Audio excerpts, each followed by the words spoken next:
10 Aralık Dünya İnsan Hakları Günü dolayısıyla Uygur, Tibet ve Güney Moğolistan örgütleri Japonya başkenti Tokyo'da Çin'in insan hakları ihlallerini protesto etti. Avrupa Birliği, Çin'in insan hakları ihlallerinden kaygılı.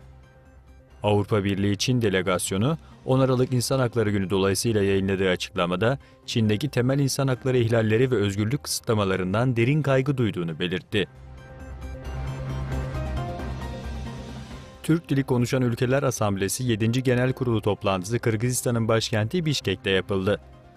Toplantıya TÜRKBA üyesi Türkiye, Kazakistan, Kırgızistan ve Azerbaycan meclis başkanlarının yanı sıra Macaristan gözlemci statüsüyle Özbekistan ise onur konuğu olarak ilk kez katıldı.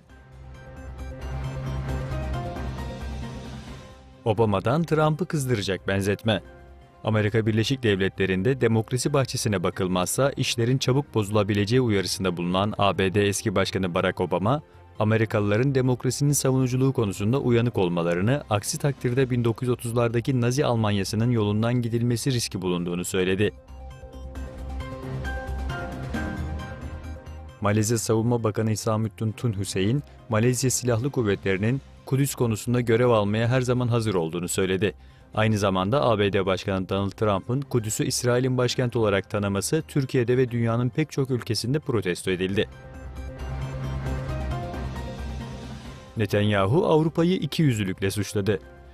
İsrail Başbakanı Netanyahu, Trump'ın Kudüs'ü İsrail'in başkenti olarak tanıma kararını eleştiren Avrupa ülkelerini ikiyüzlü davranmakla suçladı. İngiltere Dışişleri Bakanı Boris Johnson, İranlı mevkidaşı Muhammed Cavad Zarif'le Tahran'da bir araya geldi. Henüz bir açıklama yapılmasa da İngiliz Bakanı'nın Zarif'le ülkede yaklaşık 2 yıldır tutuklu bulunan hem İngiliz hem İran vatandaşı Nazanin Zaghari konusunu görüştüğü düşünülüyor.